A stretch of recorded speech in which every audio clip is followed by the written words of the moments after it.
Mon titre, faire rimer David et Ovide, pourrait d'ailleurs se redoubler de faire rimer David avec l'Énéide, car avec Ovide, je me référerai aussi à Virgile.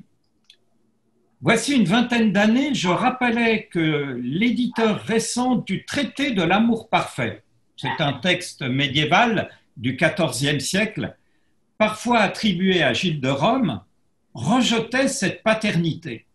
Et ce qu'il nous dit dans son introduction, c'est qu'il n'est pas évident qu'un si sérieux docteur de l'Église se soit préoccupé d'amour courtois, même si celui-ci est parfois analysé avec des images et des termes empruntés à la théologie.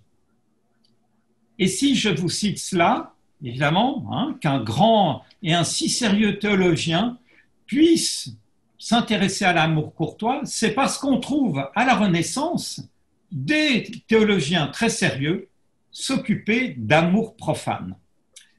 Et je cite une analyse d'André Chastel, à laquelle je souscris. Presque tous les humanistes nous apparaissent d'eux-mêmes divisés, non pas incertains et malheureux, mais favorisant consciemment en eux des exigences toutes contraires. Et les réformateurs, pour circonscrire l'exemple à un domaine qui est délaissé, furent souvent des poètes qui eussent aspiré à composer des vers et qui continuèrent à s'adonner à leur art pendant toute leur vie.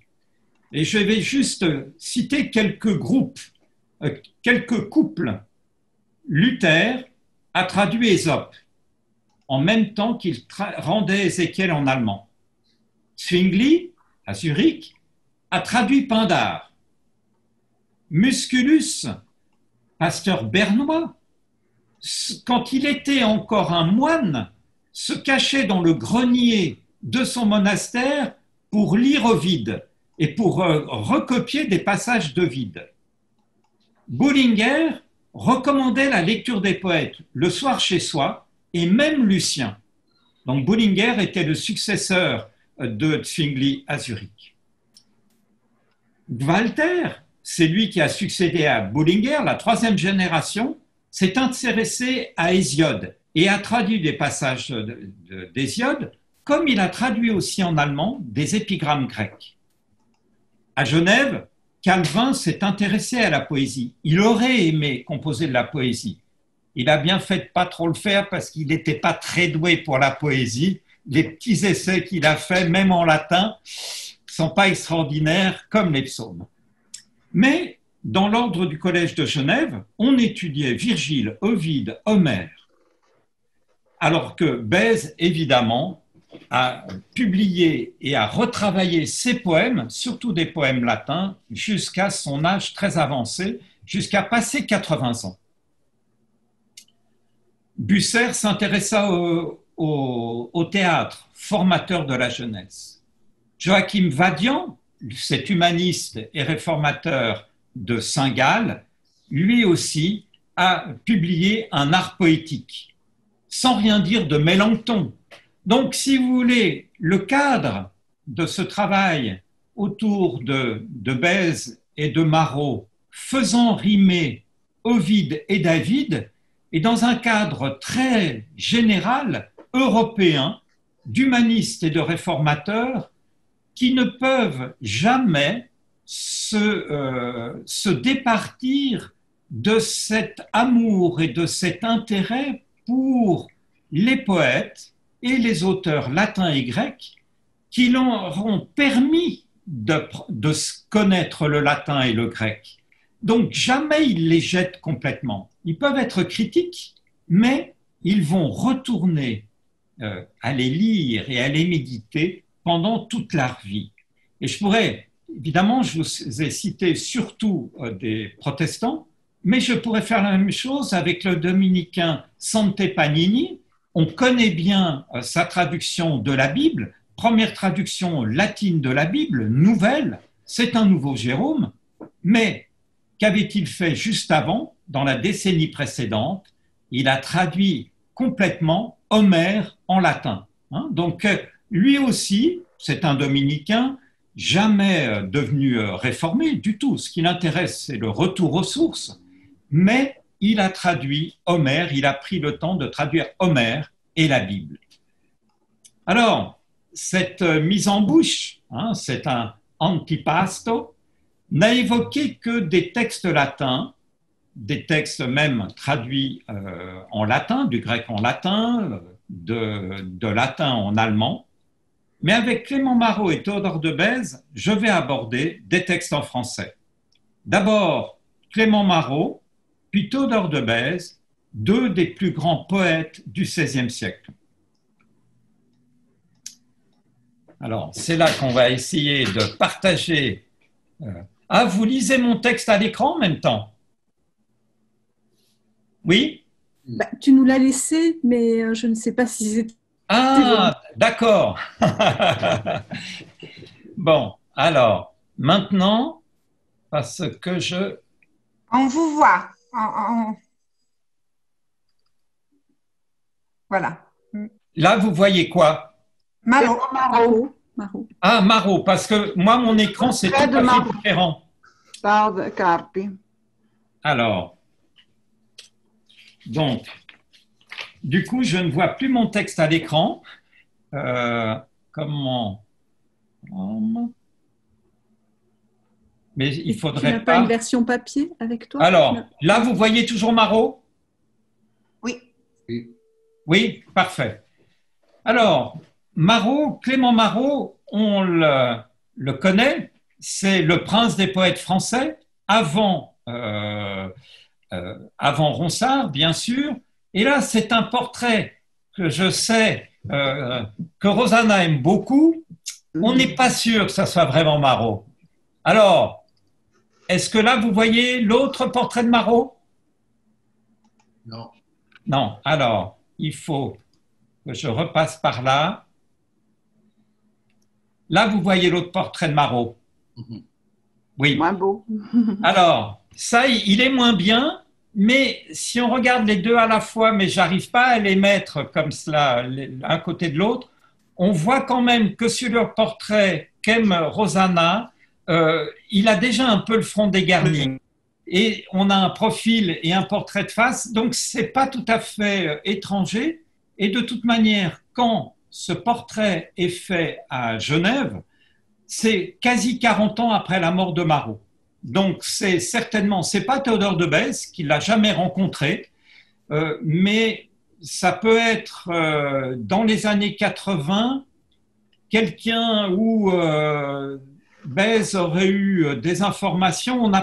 On ne sait pas dire qui en 1580 était déjà suffisamment âgé, ça peut pas être Goulard, ça peut pas être des gens qui auraient rencontré Marot et qui avaient déjà une vingtaine d'années au moins, donc des gens de la génération au moins de 1520 et qui auraient 60 ans, qui sont à Genève. Ça peut être un étudiant, ça peut être un imprimeur, mais les grands sont partis, Crespin, voilà. Mais c'est juste, un portrait, d'ailleurs on le fait de profil parce que c'est plus simple de faire de profil que de face. Donc, voici. Et ce que fait notre... là, vous voyez la page de titre du psaume 6 à l'écran? Oui, d'accord. Donc, c'est en 1531 que parut à Lyon ce psaume 6, translaté, la page de titre vous le dit, par Clément Marot, valet de chambre du roi, au plus près de la vérité hébraïque. La vérité hébraïque, on sait que Marot ne savait pas l'hébreu, c'est vraiment certain, mais la vérité hébraïque, c'est parfois la traduction juste du latin, et il s'est appuyé sur le psautier le Quincuplex Psalterium de Lefebvre d'État. Ce psaume sera repris dans le miroir de l'âme pécheresse de Marguerite de Navarre en 1533, donnant un terminus atquem indépassable. C'est vraiment, je pense qu'il est de 1531. La critique le voit entre 29 et 33, on ne peut pas le mettre plus tard que 33. Au cours des années suivantes, Marot a beaucoup retravaillé ce texte, marque peut-être de l'insatisfaction du poète devant son premier essai. Depuis longtemps, on voit dans ce premier psaume versifié, en français par Marot, l'influence de Marguerite de Navarre et plus précisément des liens de Marguerite avec Strasbourg et le chant des psaumes par la communauté protestante. Le cercle de René de France à Ferrare est le second lieu d'écriture des psaumes, en particulier avec le psaume 33. Alors, si je repartage, je vais vous lire avec vous. Alors, vous aviez eu dans votre...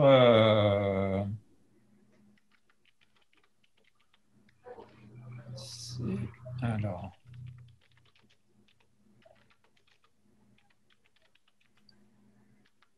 Vous l'avez à l'écran? Non. Non? Non. Il y a un problème avec les PDF. Alors, je sais comment je vais pouvoir faire.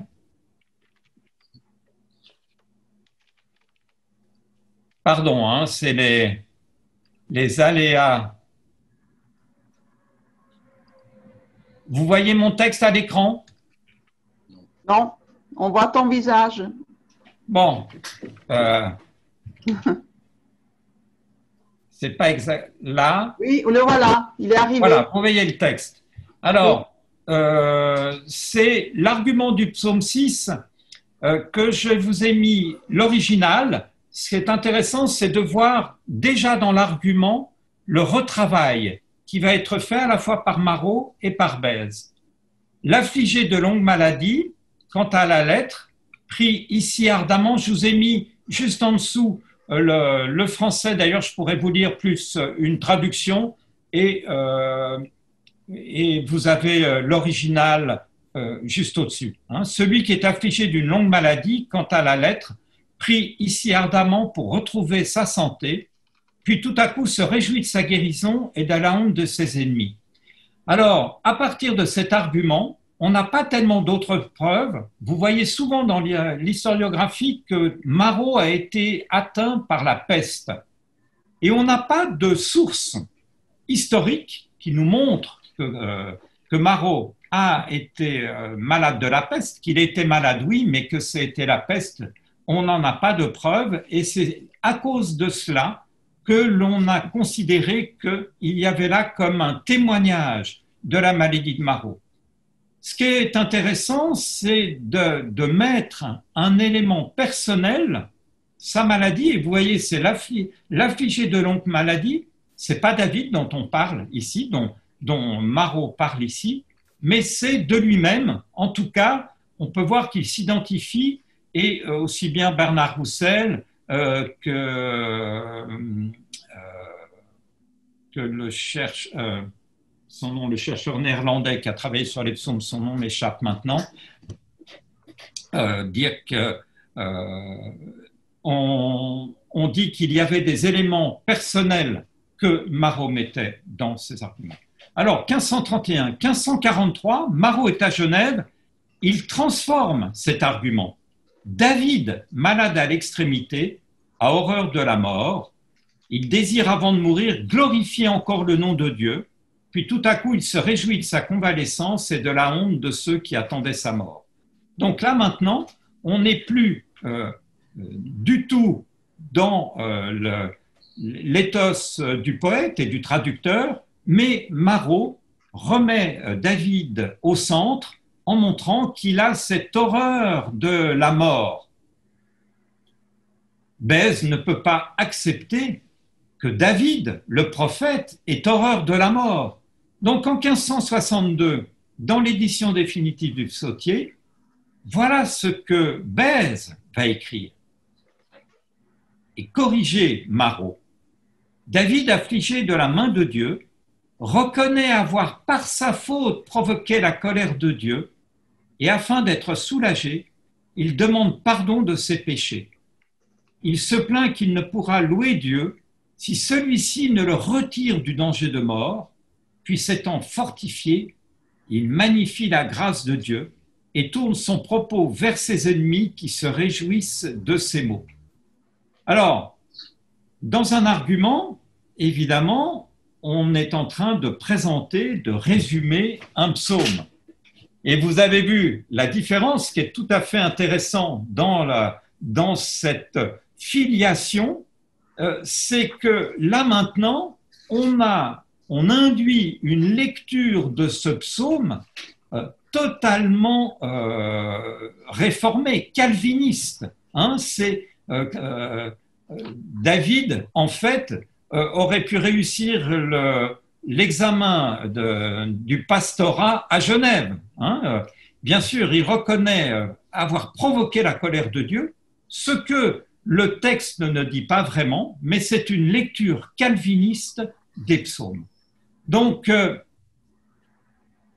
c'est la... Alors, je vais arrêter le partage. C'est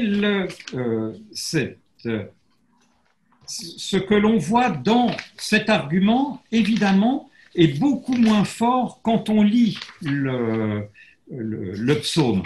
J'avais mis dans votre exemplier le psaume 6 en entier pour que vous puissiez le regarder, le lire, soit avant, soit après. Et si vous voulez bien, je vais passer ce psaume 6 pour faire une comparaison chez Marot lui-même entre la Bible et Ovide. Alors, je vais essayer de nouveau de partager l'écran.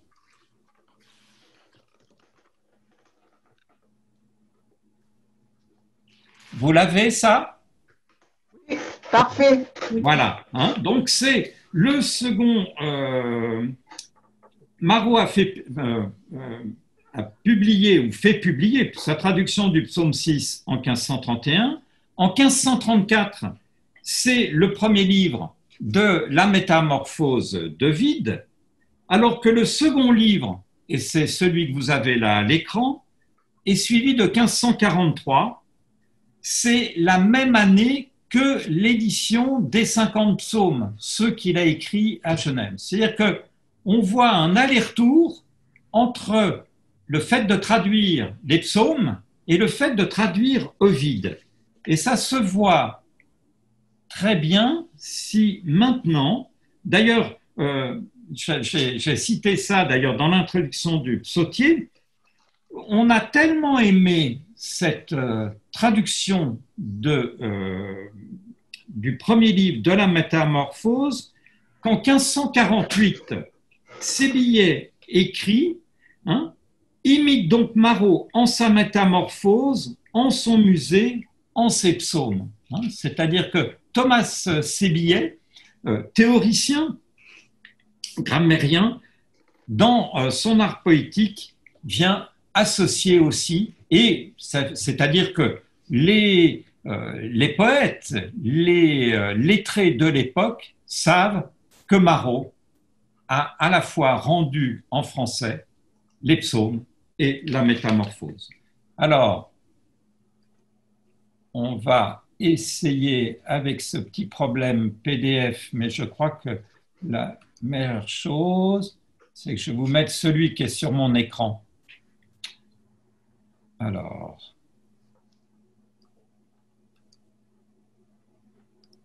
vous voyez bien le texte? On voit toi... Non, on voit ton visage. Alors, partagez l'écran. Oui, c'est ça. Là, vous l'avez. Oui. Donc, c'est le psaume 33. Pourquoi je compare le psaume 33 et ce premier livre de la métamorphose? C'est parce que dans le psaume 33, le texte hébreu fait référence à la création. Or, le premier livre de la métamorphose fait aussi référence à la création et à la sortie du chaos.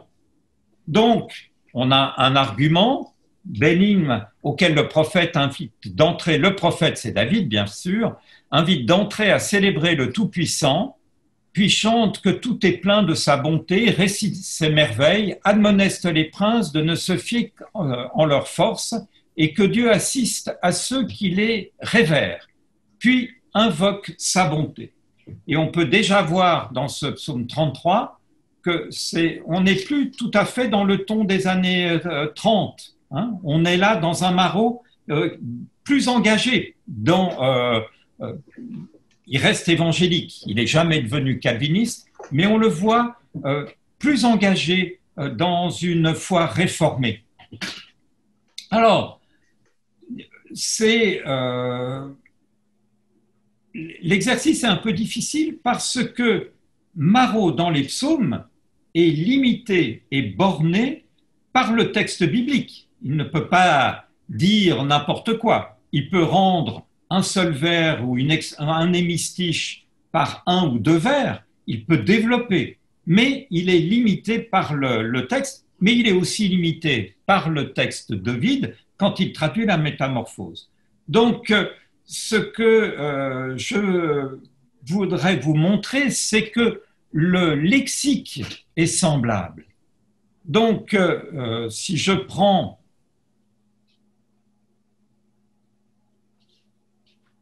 le deuxième, il aime d'amour souveraine, donc ça c'est le psaume 33, que droit règne et justice ait lieu, quand tout est dit, la terre est pleine de la grande bonté de Dieu. Dieu, par sa parole, forma chacun pôle, et ciel précieux, du vent de sa bouche, fit ce qui a touche et orne les cieux. Il a les grandes eaux amassées en la mer comme en un vaisseau, aux abîmes les a mussées, comme un trésor en un monceau. Que la terre toute, ce grand Dieu redoute, qui fit tout de rien, qui n'y ait personne, qui ne s'en étonne au val terrien. Donc, c'est sur la séparation de la terre et des eaux, du ciel et de la terre, et donc, on se retrouve maintenant dans le texte d'Ovide, et d'ailleurs, on peut remarquer, et je pense que je lis bien mal, mais on arrive quand même à se rendre compte de la qualité de la poésie de Marot. C'est un grand poète. Il a des fulgurances, il a des images qui sont magnifiques tout le temps, une inventivité, et puis à côté de ça, parce qu'il a choisi les plus beaux psaumes, puisqu'il avait l'occasion, il pouvait le faire. Bèze a surtout bouché des trous, mais il a vraiment des psaumes d'une grande beauté, d'une grande force. Les images sont fortes. Et on est maintenant dans la métamorphose. Ainsi, pour l'or était la terre instable, l'air sans clarté, la mer non navigable. Rien n'avait forme, office ni puissance. Un soi faisait l'un aux autres nuisance, car froid au chaud menait guerre et discorde. Mais Dieu, qui est de la nature excellente, donc évidemment, on a un contexte avec Ovide qui est tout à fait différent. Cette séparation et cette création est violente chez Ovide, alors qu'elle est apaisée et calme dans la Genèse. Mais donc là, mais Dieu, qui est la nature excellente, apaisa bien leur noise violente. Car terre a donc du ciel désemparra, de terre aussi les eaux il sépara, et mit à part, pour mieux faire leur paix, le ciel tout pur d'avec l'air épais. Puis quand il eut démêlé et or mis, de l'or de masse isseux 4 ennemis, les 4 ennemis, les 4 éléments, il va lier en concorde paisible, chacun à part en sa place luisable. Donc, on pourrait dire que si on compare les deux, à l'exception de quelques petits mots d'un lexique qui n'est pas complètement semblable, que les deux textes sont quand même différents et que l'octorialité, enfin le fait qu'ils soient du même auteur tous les deux, ne saute pas aux yeux immédiatement, alors que ce sont des travaux qui sont tout à fait contemporains. Il est vraiment, l'élément, c'est de coller ainsi au texte d'Ovide ou de la Bible. Mais on a quand même quelques petites correspondance, je n'ai pas surligné. Vous verrez dans un exemple prochain que j'ai surligné parce que c'est tout à fait clair qu'on a des vers tout à fait semblables. Là, c'est moins fort. Mais ce qui est intéressant, c'est de donner la force sa force poétique à la réalisation de poèmes et de traductions de la Bible et de vie. Donc, voici pour la partie Marot. Je reviendrai si on a un peu de temps, mais évidemment, comme toujours, j'ai un texte qui est beaucoup trop long, donc on verra si on arrive à tout voir. Mais pour finir juste avec Marot, passer du psautier, parce que je vais vous montrer d'autres choses très rapidement sans les... Est-ce que là, vous voyez Pétrarque? Oui, parfait. Voilà. C'est-à-dire qu'avec Marot, plus que Bèze, mais quand même Bèze va aussi dans cette direction, il passe de Pétrarque à la Bible, des psaumes à l'enfer. Hein, donc, c'est quelque chose qui est vraiment constitutif du poète qui jamais n'abandonnera l'un ni l'autre. Ovide et la Bible, il les tient. Passer du psautier à Ovide ou d'Ovide au psautier est un geste fréquent qui n'a guère gêné Marot. Un demi-siècle plus tard, le poète Nicolas Rapin écrit à son ami Sévol de Sainte-Marthe: « On me presse de la traduction d'Ovide, mais ce serait chose mal à propos après le psautier. » Les mentalités avaient-elles changé à la fin du XVIe siècle? Pas du tout. Si Rapin, en 1588, venait de versifier les psaumes pénitentiels, cela ne l'empêcha pas de traduire les 2 premiers livres du Remède d'amour d'Ovide, qui parurent après sa mort dans ses œuvres en 1610. Et avant cela, il avait également traduit le chant 28 de l'Orlando Furioso de l'Arioste, qu'on ne peut pas tout à fait qualifier de chant sacré. Hein? Donc Marot peut passer comme cela de David à Ovide, sans problème. Et si, maintenant, dans cette seconde partie sur Théodore de Bèze, alors, je vais vous montrer à nouveau, parce que c'est un autre projet. Vous savez certainement que Théodore de Bèze avait une collection de tableaux, et ça sera un livre prochain sur Bèze et les iconesses, mais les iconesses aussi d'un point de vue poétique, puisque dans les poèmes, dans ses premiers poèmes et même dans le manuscrit d'Orléans, il y a déjà des iconesses d'un point de vue poétique. Donc c'est quelque chose qui traverse toute sa production. Mais ce qui m'intéresse là, avec ce portrait de Bèze jeune, qu'il avait dans sa salette, c'est le terme qu'utilise un visiteur pour parler de l'endroit où il y a les tableaux de Bèze, hein, la petite salle. Il avait une salette dans laquelle étaient accrochés ces différents tableaux. Donc, ce qui est intéressant, c'est qu'il se fait peindre. On est en 1544 à Paris, 43-44.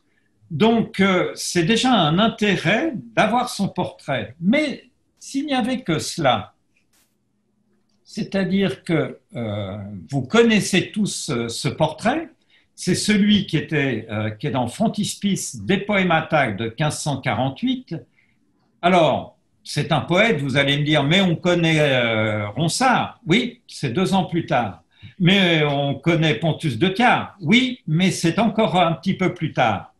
Le seul qui précède,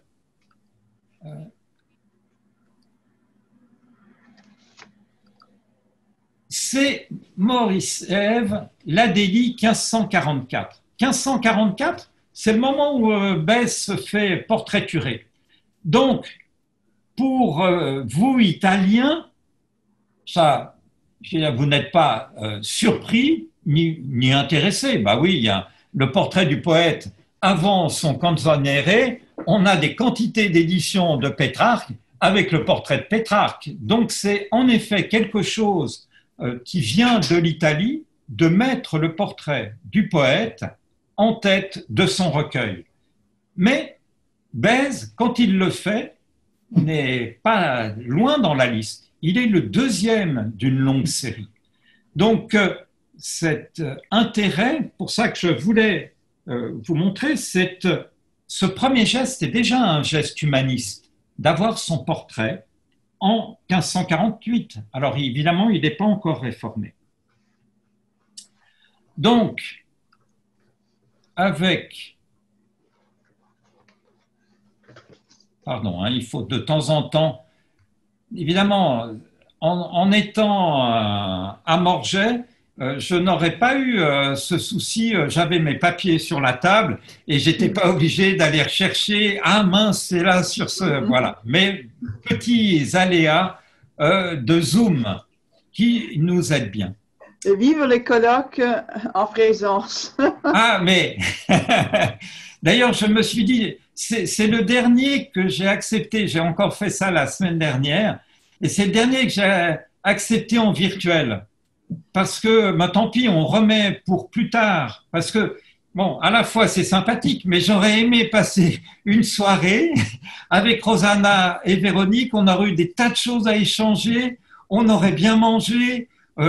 On était comme ça à Morges. Enfin, voilà, je ne suis pas le premier à dire ça. David Lodge et d'autres. Enfin, le plaisir du colloque, c'est de se retrouver. Puisque le travail, on le fait, on a écrit nos articles, nos communications, mais c'est mieux de les dire en présence et de le partager. Donc, voilà. Donc, on sait que les astres magistraux de la brigade ont privilégié des références antiques et profanes, là où Théodore de Bèze a opté pour une influence biblique et spirituelle à partir de 1550. Si l'abandon des sources antiques est indéniable dans l'Abraham sacrifiant, de 1550, ou la versification française des psaumes, la mise à distance est moins marquée dans la poésie latine du poète devenu pasteur. Dans les Poemata, puis les Carmina et les Poemata Varia, une imitation tardive oblige même à nuancer le jugement.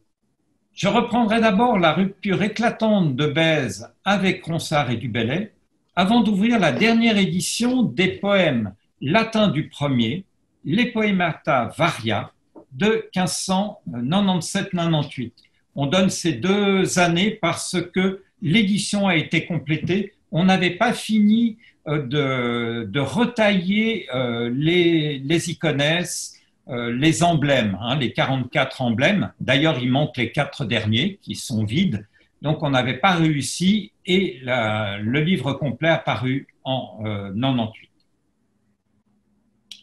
Jusqu'à la première édition des Poemata de l'été 1548, Bèze partageait les mêmes modèles antiques et frayait avec la jeune génération des poètes qui allait défendre et illustrer aussi haut qu'il l'espérait la langue française, mais aussi la latine. Dans les années 1540, Bèze avait rencontré à Paris, chez le sobre et élégant imprimeur Michel de Vascosan, Ronsard, Pelletier et les autres, ceux qu'on qualifiera de Ronsard et sa bande. Dès 1556, la brigade avant la Pléiade. En 1550, pourtant, dans la préface de l'Abraham sacrifiant, Bèze condamna, et vous le savez, avec des mots définitifs, semble-t-il, l'inspiration profane, et il pourfendait les fantaisies vaines et déshonnêtes des poètes, ainsi que leur fiction et flatterie. Il regrettait surtout que cela n'exerçasse pas leur don à louer Dieu. Le passage est connu, mais il faut une fois encore le rappeler.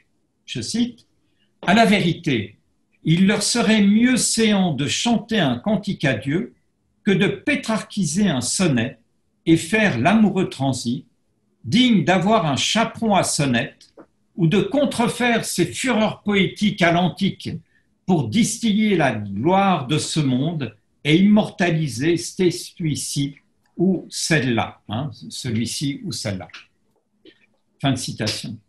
Du Bellay, comme Ronsard ne pouvait que se sentir visé de pétrarchiser et de faire l'amoureux transi, mais surtout de contrefaire ses fureurs poétiques à l'antique, tout comme Pelletier, moqué pour son orthographe innovante, de Digne à Baillet, les règles, les règles d'écrire en notre langage. Bèze rompait de manière nette et brutale avec ses amis de l'hiver 1547-48. En ancrant ces mots dans la Bible, il s'engagea alors dans une hébraïsation de la langue française, ce qu'ont montré les travaux récents de Véronique Ferrer. Et il fut parmi les premiers utilisateurs de la langue de Canaan. En introduisant à l'édition critique des psaumes de Marot et Bèze, j'ai même trouvé une revendication précoce de l'expression confiée à Gaspard de Coligny dans une lettre écrite en janvier 1566.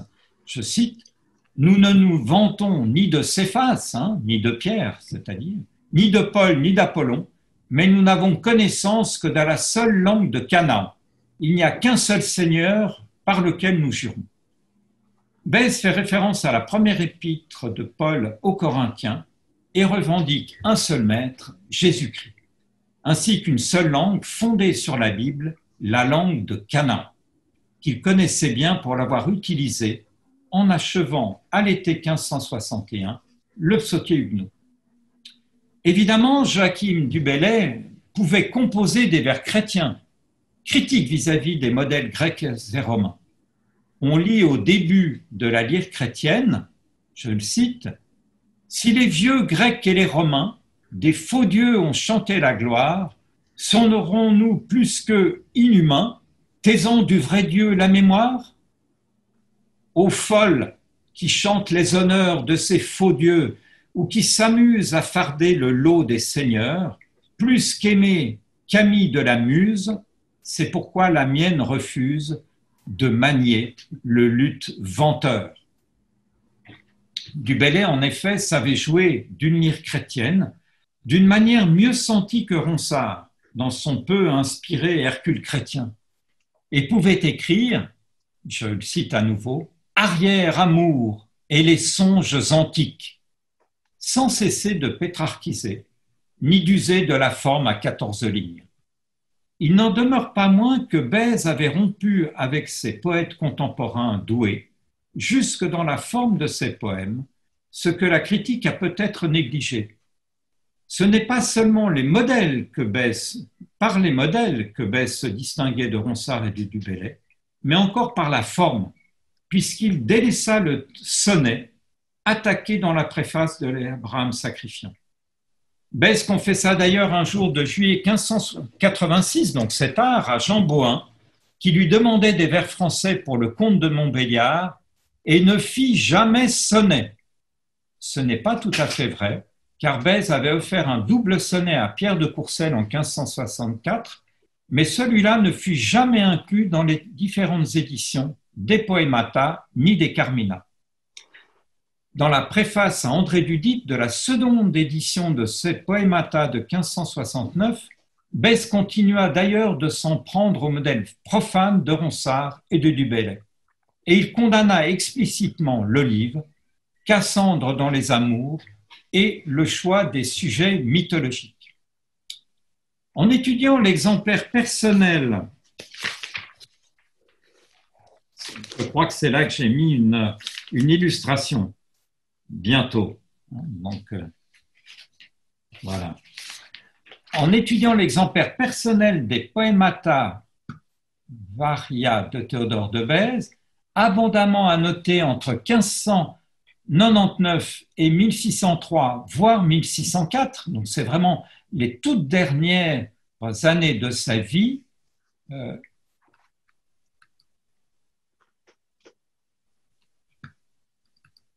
vous voyez à l'écran? Oui. Parfait. Donc, on voit le début dans ce que vous avez à l'écran et que moi, je n'ai pas à l'écran. Donc, je prends, voilà, c'est dans son exemplaire personnel des Poémata Varia, dernière édition, vraiment retravaillée. Il n'y a que 2 pages sur plus de 250 qui ne sont pas annotées. Donc vraiment, c'est un exemplaire extraordinaire et on voit que cette translation française de La mort de Didon par Théodore de Bèze, c'est étonnant d'ailleurs de rappeler Théodore de Bèze là, alors que c'est un volume de Théodore de Bèze, mais c'est déjà comme ça que c'était présenté en 1587 dans la première édition de cette traduction. On voit, je ne vais pas entrer dans tous les détails, mais le premier vers dit « Médidon tremblotant et d'un affreux visage », et il va changer 5 fois affreux en trouvant d'autres mots, et à la fin, il reviendra à affreux. Hein, donc c'est vraiment, il cherche d'autres mots, et puis celui qui lui plaît, vous voyez cette petite main tremblante, ben il revient à affreux. Et ce poème, hein, qui est évidemment pris de l'Énéide, de la mort de Didon, est tout à fait intéressant. Donc Bèze était déjà un poète âgé quand il se prit de traduire la mort de Didon. Sa translation française de la mort de Didon, du 4e livre de l'Énéide de Virgile, commençant ad Trépida, paru pour la première fois dans les Carminates 1587, je vous l'ai dit. Et elle reparaît là dans les dernières pages des Poémata. J'ai montré dans un article que vous avez en PDF et dans l'exemplier que vous avez, vous pourrez regarder ou si vous voulez, et je m'inspire de cet article dans ce passage, que Bèze n'était pas le premier à traduire Virgile en français au XVIe siècle,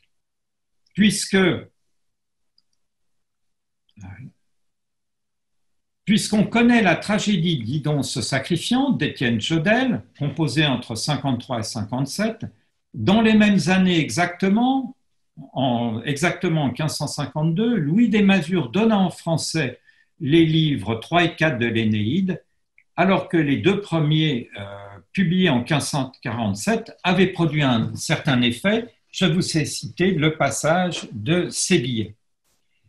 Et c'est à Paris également que Joachim du Bellay fit paraître le 4e livre de l'Énéide. Et je donne en comparaison, et je crois, comme j'ai eu des problèmes avec...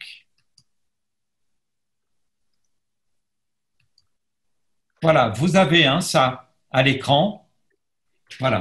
Alors, là, nous avons exactement chez du Bellay et chez Bèze la mort de Didon. Là, j'ai évidemment, je n'ai pas tout donné parce que ben voilà, c'est un peu long.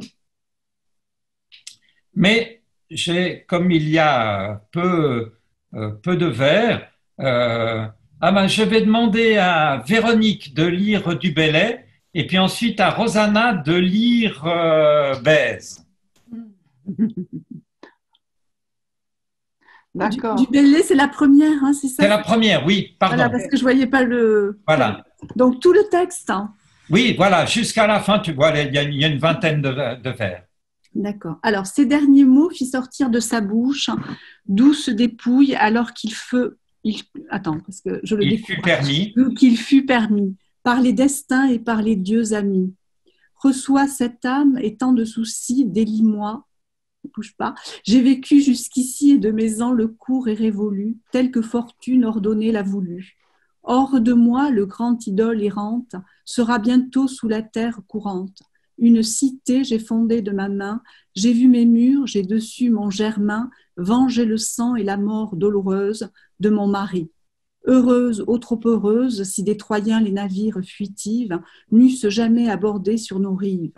Ainsi par là, et sur la couche aimée, ayant les yeux et la bouche imprimés. Mourons-nous donc d'une mort si cruelle, sans nous venger? Mourons-nous donc d'une mort si cruelle sans nous venger? Mais mourons, se dit-elle, ainsi il me plaît de mourir, et promptement sous les ombres courir. Ce fier Troyen, bien loin de dans la mer, voie le feu qui me va consommer, et porte encore toute sa troupe, de notre mort le plaisir et la coupe. Voilà. Donc, le poème de Du Bellay, qui est assez réussi, mais en les écoutant tous les deux, là maintenant, si Rosanna, tu veux bien lire, Bèze. Oui, tu l'as fait exprès de me faire lire Bèze. Moi, je suis tout marron, tu le sais. Oui, dit ces derniers mots, devant lesquels trépasse, agréable dépouille autant que l'on permit, la fatale ordonnance et les dieux mes amis. Or, reçoit cette âme et de tant de soucis, la délie un bon coup, j'ai vécu jusqu'ici, j'ai le cours accompli ordonné pour mon âge. Sous terre maintenant ira ma grande image, j'ai fondé et dressé cette belle cité, j'ai vu mes murs bâtis, l'horrible cruauté, contre mon feu mari, pour mon frère exercer, je puis dire avoir vu, très justement vengé, heureuse et trop heureuse, hélas, si je m'emporte, je vois pas, oui, la flotte des Troyens, oui, n'eût-on touché les bords, achevant ce propos, se jette sur sa couche, et tenant sur mon lit, tout empreinte la bouche, comment mourrons-nous sans nous venger, dit-elle, mais mourons, car la mort me plaît toute telle. Ce feu, c'est inhumain, hymne de la mer haute, présage de par ma mort des peines de sa faute. Très beau. Voilà. C'est très beau, hein? Eh ben, c'est très beau. Alors, évidemment, je suis à Genève, je suis un peu spécialiste de Théodore de Bèze, que j'aime bien, et je vous dirais que je trouve que le poème en alexandrin de Théodore de Bèze me touche davantage que les décasyllabes de Du Bellay, qui sont pas, c'est pas un poème qui n'est pas réussi, mais voilà, je suis plus proche et je trouve que ce qu'a fait Théodore de Bèze est assez réussi. Mais ce qui est étonnant, surtout quand on remet dans le contexte du conflit avec Ronsard et du conflit poétique, c'est comment Théodore de Bèze s'est tellement inspiré de la traduction de Du Bellay. Quand il fait ça en 87, il est le dernier quasiment de la génération. Ronsard vient de mourir en 85, Dora est mort aussi, Du Bellay évidemment il y a bien longtemps. Il y aura encore Pontus de Cars qui meurt la même année que lui en 1605, mais qui ne compose plus de vers, quelques homélies. Donc on est vraiment comme si Théodore de Bèze en 87 a gagné le combat poétique, d'abord parce qu'il est le survivant, c'est toujours préférable d'être le survivant, on peut encore influencer, témoigner, écrire, et il a dans ce coup complètement imité Du Bellay. Le pire qu'il ait pu faire, c'est celui, vous voyez, le 4e vers, Du Bellay mais reçoit cette âme et de tant de soucis dans son décasyllabe, et Bèze met un or au devant pour transformer le décasyllabe en alexandrin.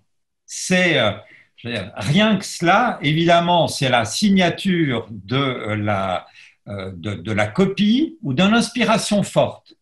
Parce qu'évidemment, 12 dépouilles alors qu'il fut permis, agréable dépouille autant que l'on permis, plus que le lexique. Quand je vois l'imitation, souvent on peut se focaliser sur le lexique.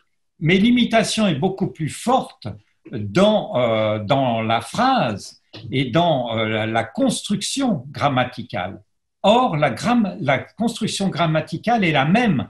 Il a juste changé douce en agréable, alors qu'il, en autant que, mais on voit bien qu'il a gardé la structure de la phrase et qu'il a chanté. En revanche, évidemment, quand il y a le mot destin qu'utilise Du Bellay, ou plus bas le mot fortune, j'ai fait exprès de les mettre en rouge, que vous les remarquiez bien, les destins, la fatale ordonnance. Même si avec fatale, évidemment, on a quand même le fatum et pas loin, mais il n'a pas une connotation théologique, ce fatale ordonnance. C'est l'ordonnance que Dieu et à donner. Même chose avec tel que fortune ordonnée l'a voulu. Hein, et de maison le cours est révolu, tel que fortune ordonnée l'a voulu. Évidemment, Didon, à la fin, elle va mourir, elle se suicide, et donc c'est fortune. Ça ne va pas pour Théodore de Bèze. J'ai le cours accompli, ordonné pour mon âge. Hein, donc c'est quelque chose, elle n'est pas active dans ce suicide, mais ça lui est imposé. C'est le cours accompli, ça a été ordonné par Dieu. Donc, il y a ces petites transformations, bien sûr, sur des éléments que Bèze ne peut pas accepter, mais sinon, vous voyez, heureuse ou trop heureuse, la couche, la bouche imprimée, toute empreinte, la bouche, mourrons-nous donc sans nous venger, mourrons-nous donc sans nous venger. Alors, il y a là d'une mort cruelle que Bèze supprime, mais mourons, se dit-elle, dit-elle.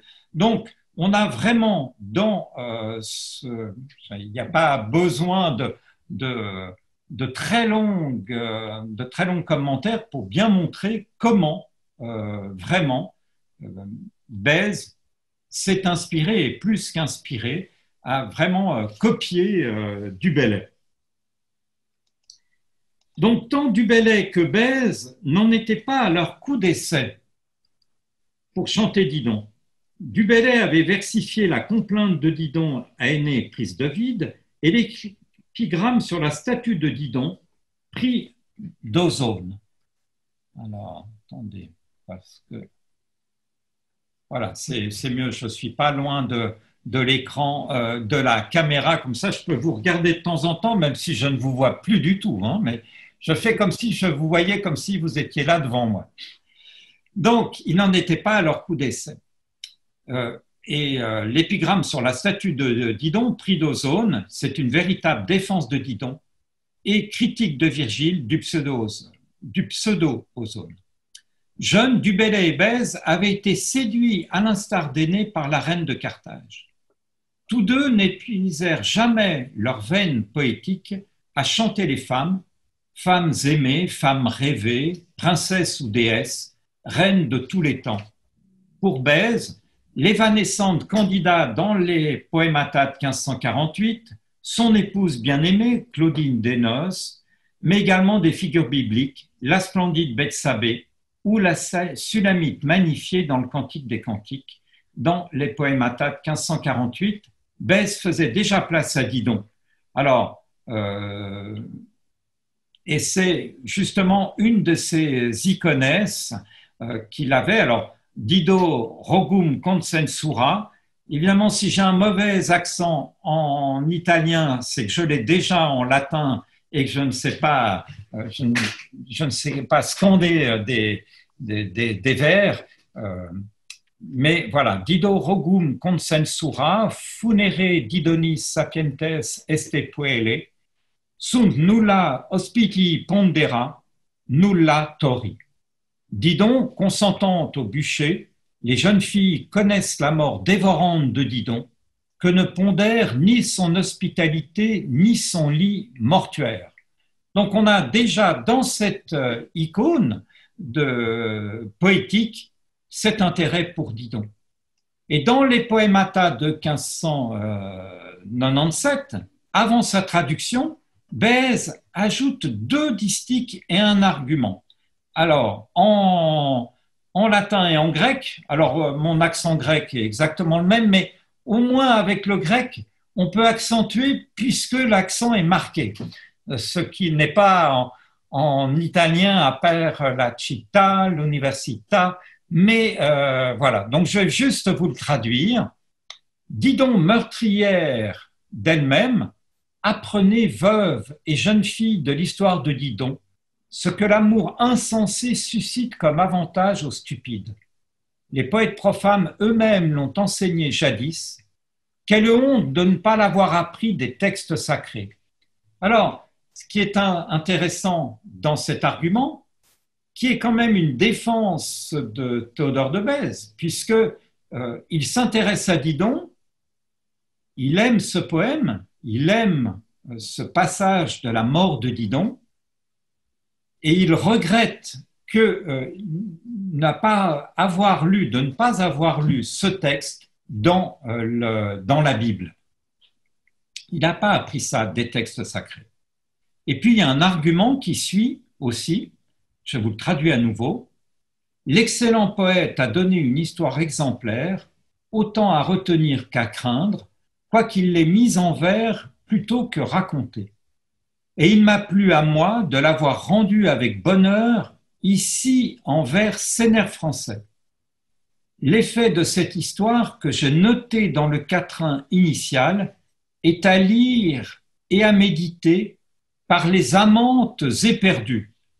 Alors, je ne sais pas quelles sont les amantes éperdues que Bèze avait comme lectrice, mais c'est quand même tout à fait intéressant d'avoir là ce commentaire. Et puis, il ajoute quelque chose dans ses corrections manuscrites, quelque chose qu'il va barrer. Donc, c'est une correction latine, hein, mais qu'il barre.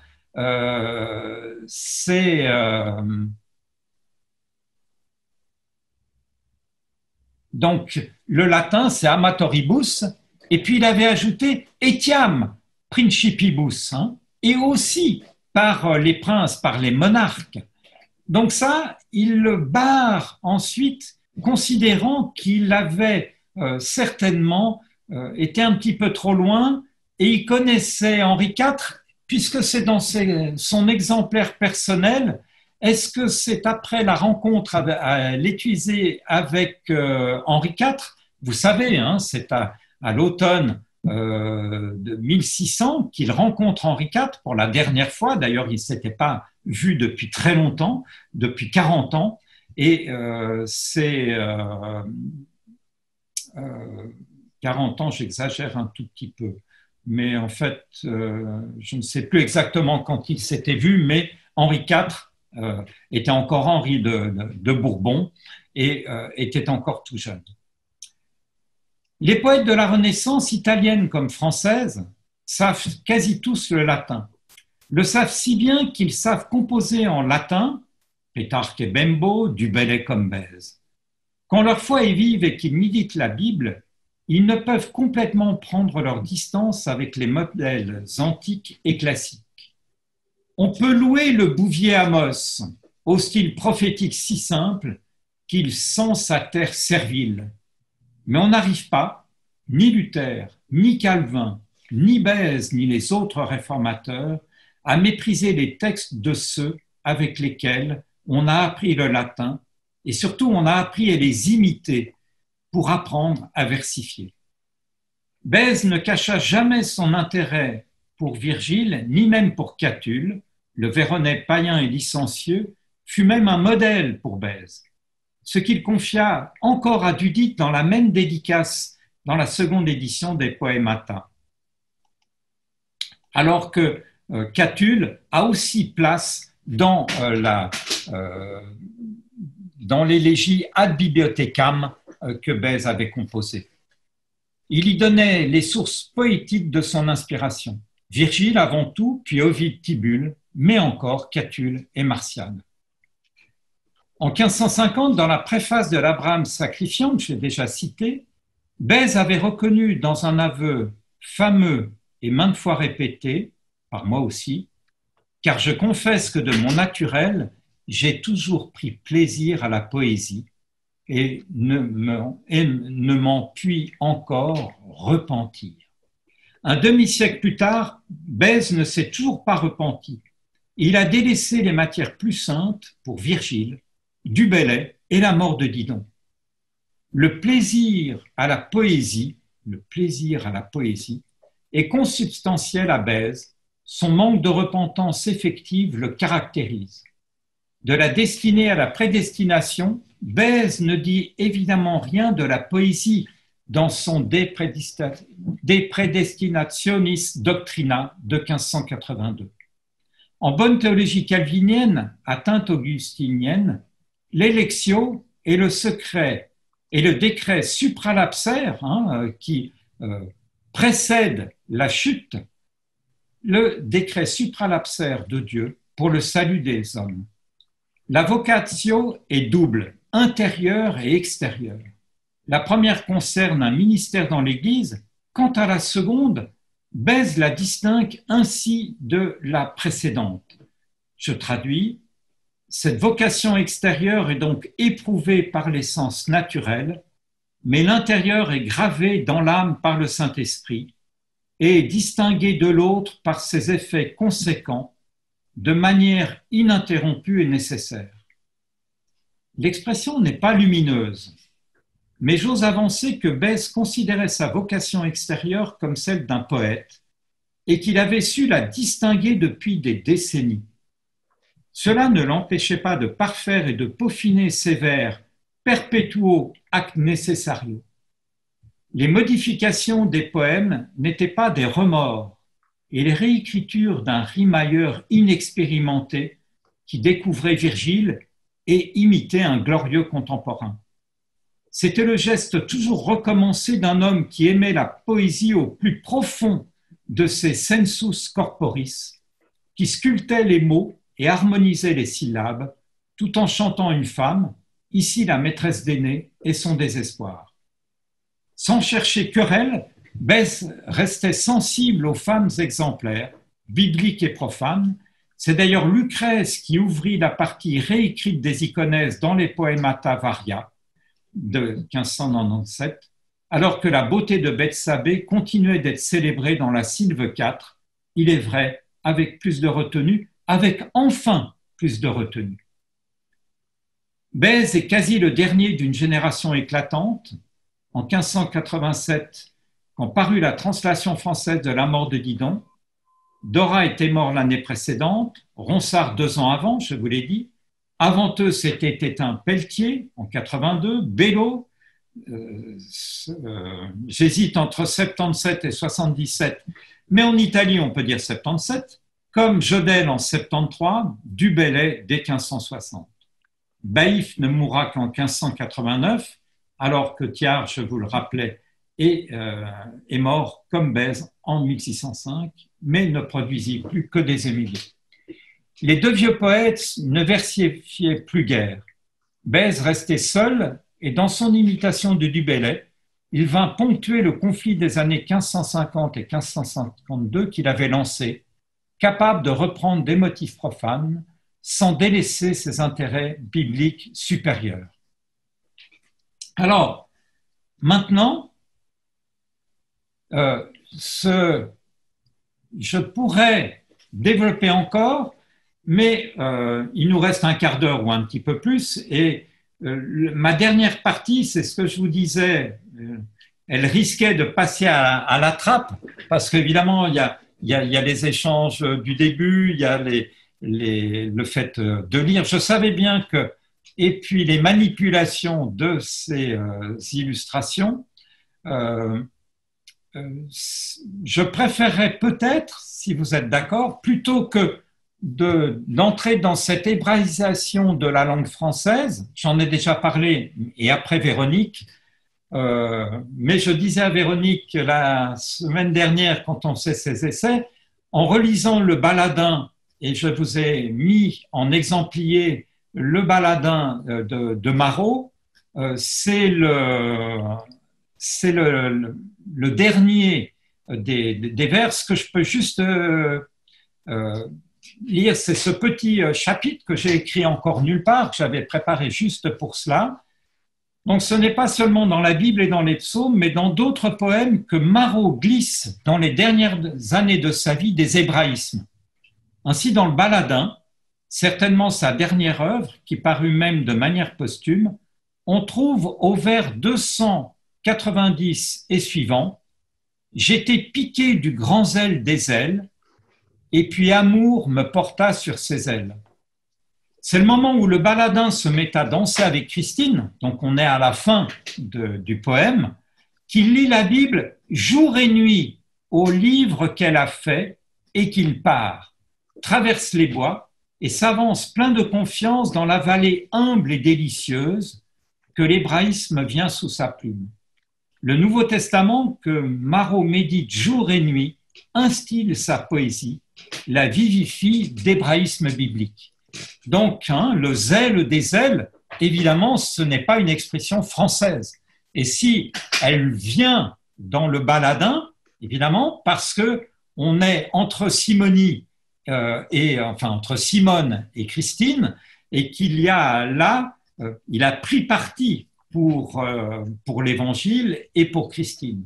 Et c'est là où lui vient cet hébraïsme. Donc ça va exactement dans la direction qu'avait montré Véronique, c'est-à-dire que ces hébraïsmes entrent dans la poésie française, dans des endroits où ils ne sont pas attachés à la Bible.